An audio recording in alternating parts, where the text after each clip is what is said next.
How many properties do you need to retire? Did you realise you're hardwired for unhappiness? That's the topics I'm going to discuss today in episode 3 of Michael Yardney's podcast. Are you interested in property investing, success or money? Well, you're in the right place. This is the Michael Yardney podcast, where each week you'll learn a number of new ideas regarding success, property investment and money in 20 minutes or less. Our show is brought to you by Metropole, who specialise in helping you grow, protect and pass on your wealth through strategic property advice. Now here's your host, Michael Yardney, who has once again been voted Australia's leading property investment advisor. That's the 4th time he's won a similar award in the last 6 years.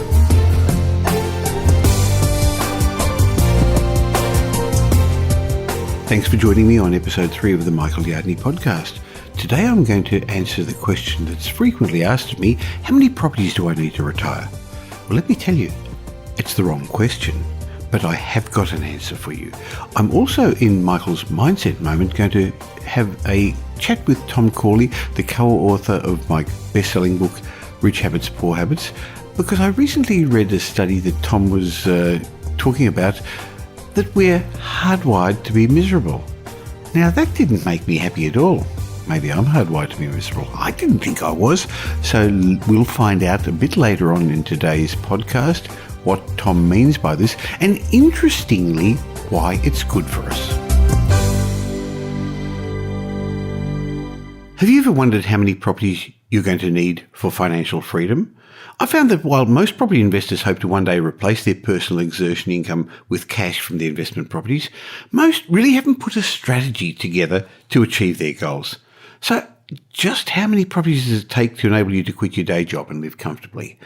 Now, if you're reading the magazines or if you're getting the same emails in your inbox, people are going to tell you how you can end up buying 10 properties in 10 minutes or 7 properties in 7 years. And you're going to probably think, gee, I need a particular number of properties. In fact, when our property strategists at Metropole sit with clients, that's the commonest thing people say. Oh, I think I need 10 properties.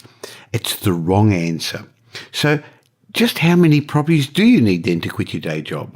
Well, the answer is, it depends. Okay, that's probably not what you wanted to hear, but in fact it's the wrong question. It really doesn't matter how many properties you own.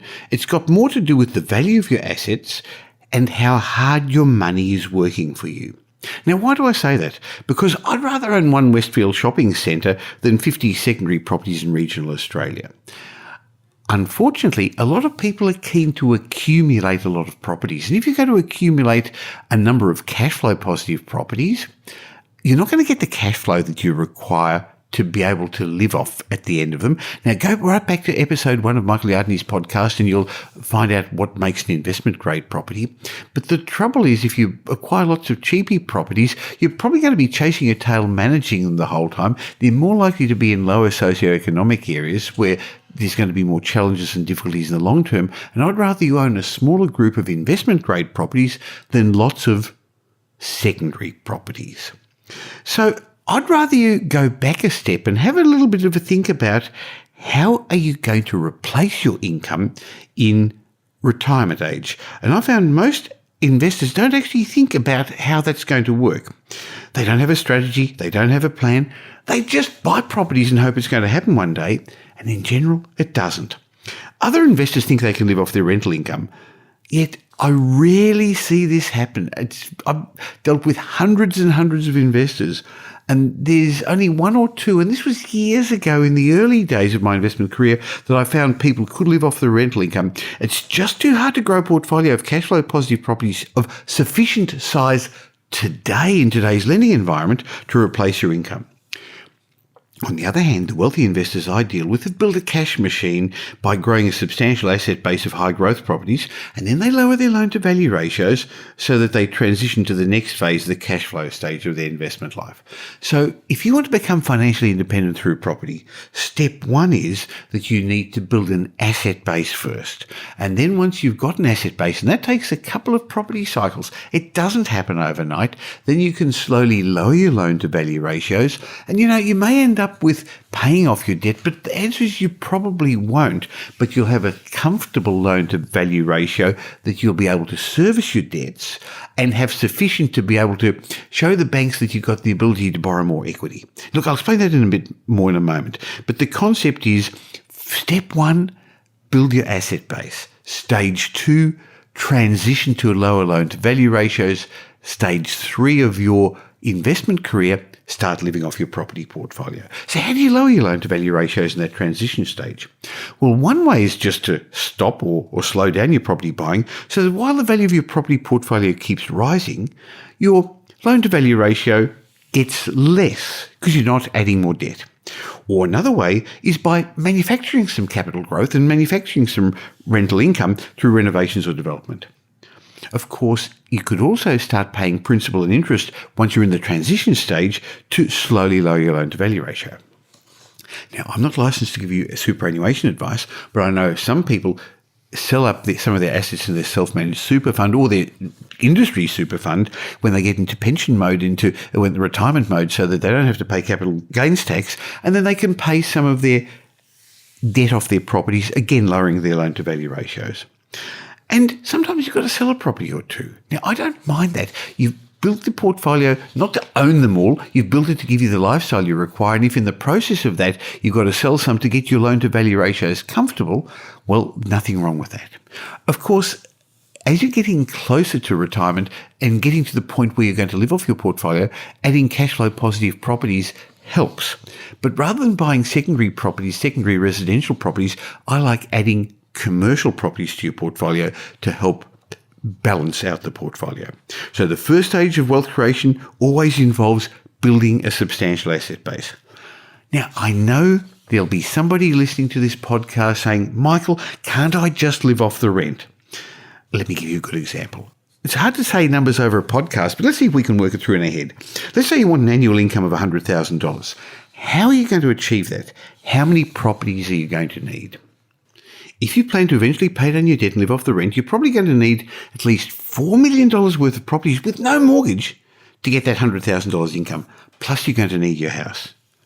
Don't believe me? Look, let's work it out. The average gross income, the great rental of a property in Australia is around 4%, but let's be generous and say you get 4.5% across your property portfolio. This means if you end up owning $1 million worth of real estate with no debt, you're going to get $45,000 rent. But you're still going to have to pay rates and land tax and agents' commission and repairs, leaving you something like $35,000 a year. And then you're going to have to pay tax on that. So when you do the sums, you're going to see that you need to end up with an unencumbered, no mortgage, portfolio of at least $4 million to earn $100,000 a year after tax. Plus, you're going to have your home. Remember that $4 million is also without debt. Otherwise, the cash flow is going to be lower. Are you ever going to be able to save that much? Are you ever going to be able to pay down that much debt?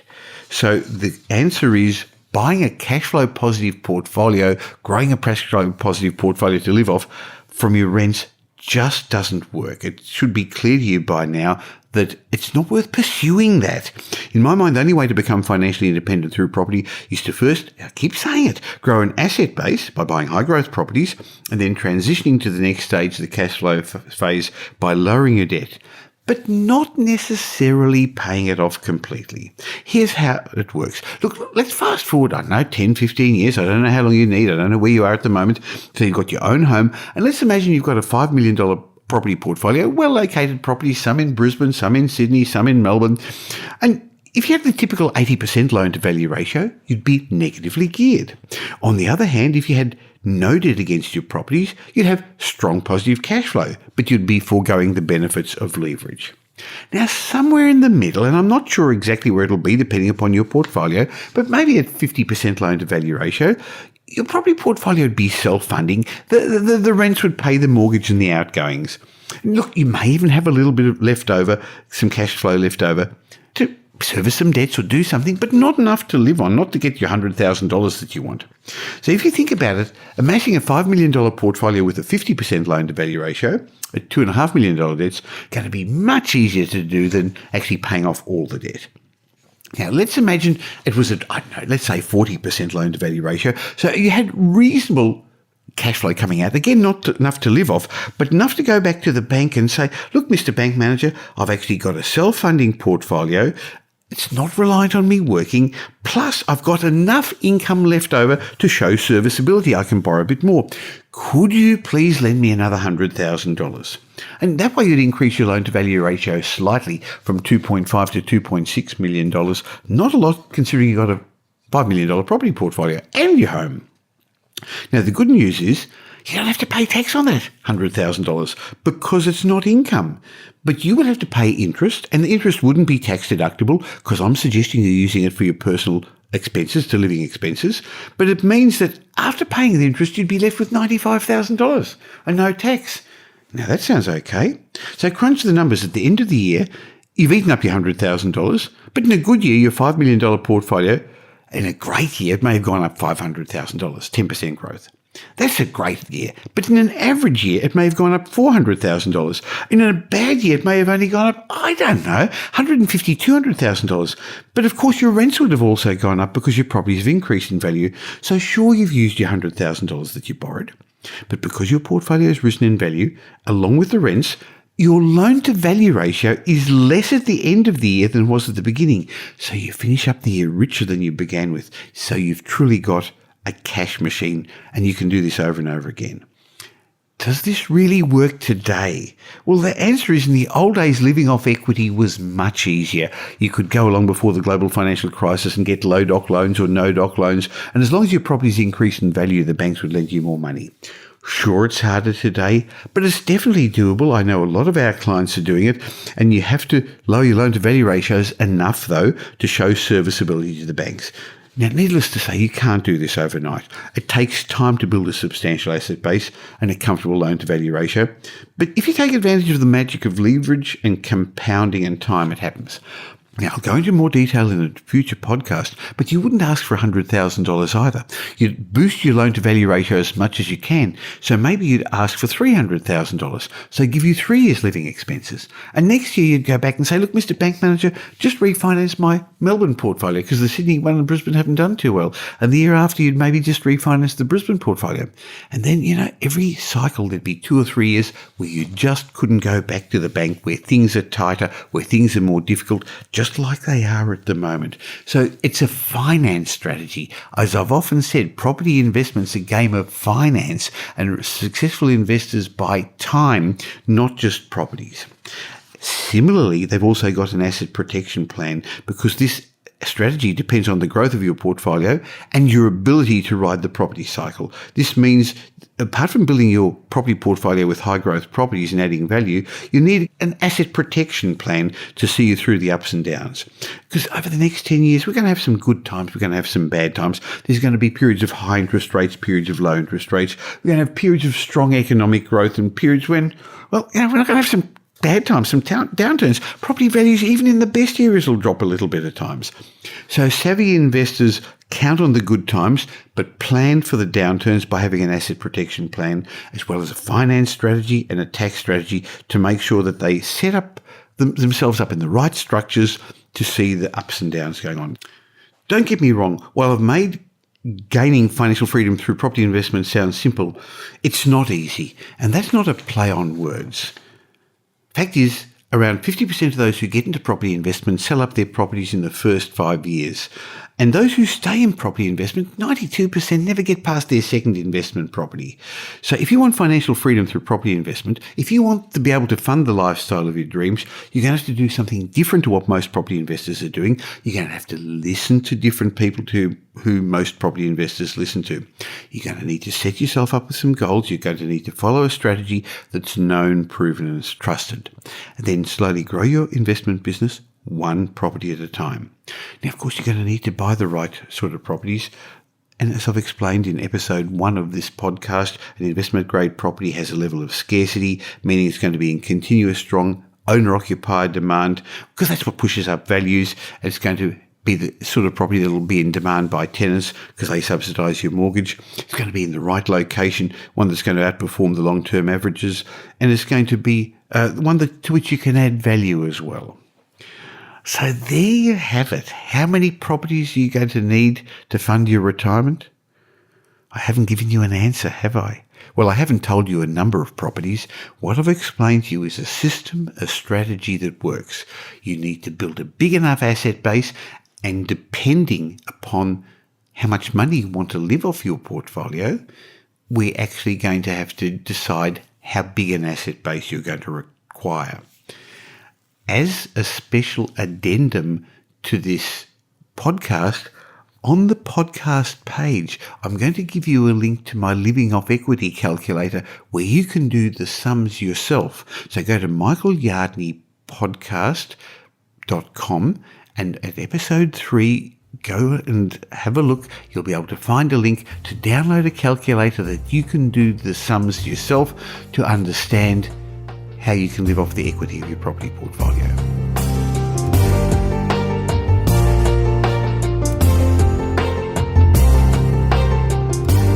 If you're looking to get started in property or to grow your existing portfolio, turn to someone you can trust for independent advice. The team at Metropole Property Strategists have been involved in over $2 billion worth of property transactions, creating wealth for their clients, and they can do the same for you.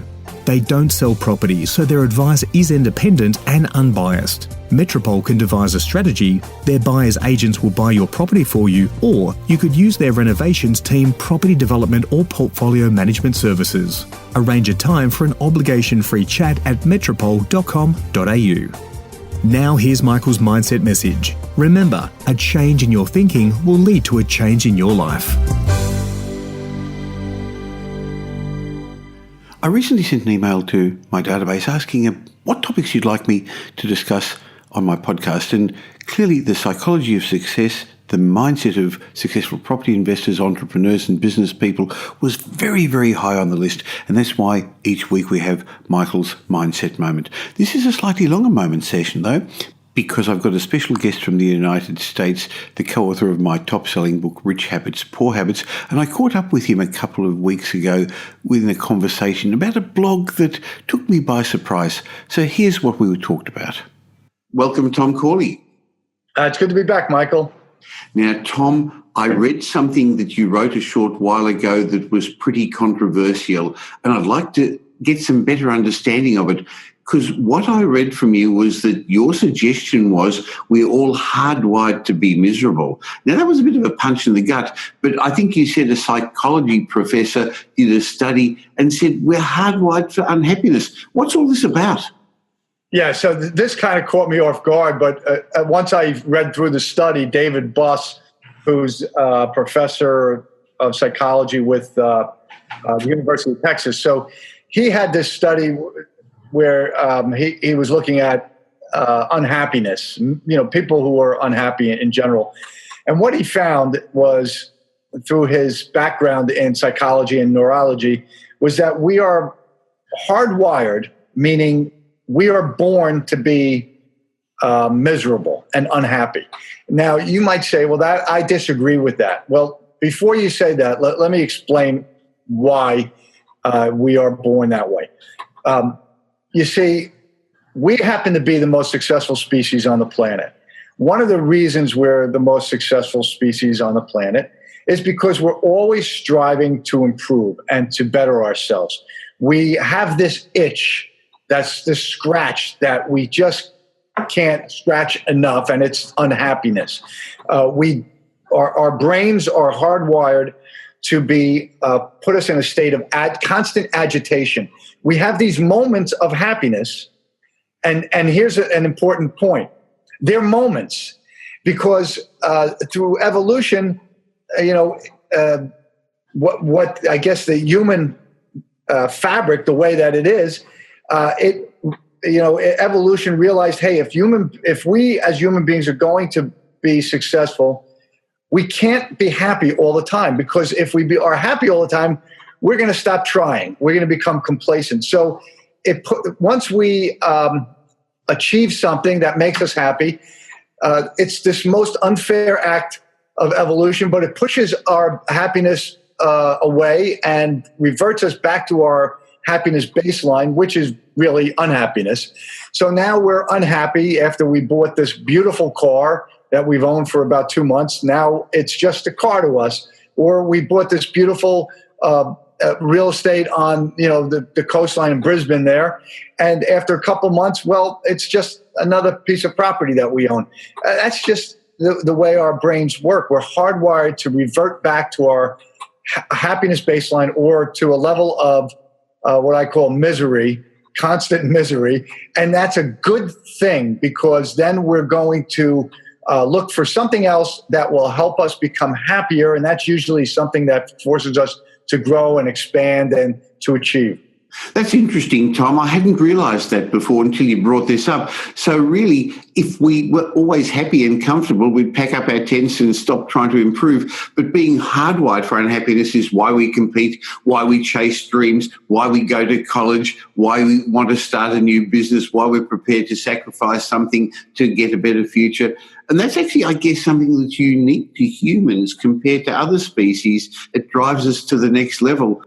Yeah, I mean, it's actually, if you think about it, it's probably a blessing in disguise, because, we're all chasing moments of happiness, and they truly are moments. And when you work, like I've been working really hard for the last, 6 years, trying to promote my books and trying to get the word out on my research. And it's mostly feels like I'm pushing a ball uphill. And it's like 90% unhappiness, because it's work, it's hard, and I never really get the satisfaction out of it, except that 10% of the time. But Michael, that 10% of the time, it makes it all worthwhile. And I think that's the secret sauce. That's the secret in the sauce, is that these moments of happiness, well, they're so uplifting that when the happiness goes away, it's what's left behind is a feeling of unhappiness, because we're not happy. When you're not happy, you're unhappy. So you chase happiness events. And some of those happiness events are things like starting a business, hitting a sales goal, getting that quarterly bonus, or whatever. So this unhappiness baseline forces us to be more than we would otherwise be. So the bottom line is, if you're unhappy with your life, there's a good reason. Life's screaming at you to grow. Life's telling you to improve. So if you want to become a better human being, it's time to listen to that inner voice. Well, there you have it. Episode 3 of the Michael Yardney podcast. Thanks for joining us again. If you want to get the show notes for today's show, go to michaelyardneypodcast.com, where you can find out all about Tom Corley, our book that we've written together, Rich Habits, Poor Habits, and just get some more details about the show. Of course, if you subscribe there, you'll get all the information I send out in between shows. And why not also subscribe at iTunes? And I'd love you to leave a review, michaelyardneypodcast.com/review, which will take you to iTunes, and it'll let me know what you think and what you want to hear. I look forward to catching up with you next week, when each Tuesday we send you the latest episode of Michael Yardney Podcast, where you're going to learn something new about property investment, success, money, becoming better in many elements of your life in around 20 minutes. Thanks for listening to this week's episode of the Michael Yardney Podcast, which was brought to you by Metropole, who help their clients grow, protect, and pass on their wealth through strategic property advice. If you got value from listening to this podcast, please leave us a review and we'll read it out on a future show. Just go to michaelyardneypodcast.com/review and it will take you over to iTunes, where you can enter a review and let us know what you think. We'd really appreciate it. If you don't already subscribe on iTunes or on your Android phone, you'll find us there as Michael Yardney Podcast. If you'd like to gain instant access to the show notes or a transcript of the show, head across to michaelyardneypodcast.com. Watch out for our show next week. You learn some new ideas about property investment, success, and money in around 20 minutes.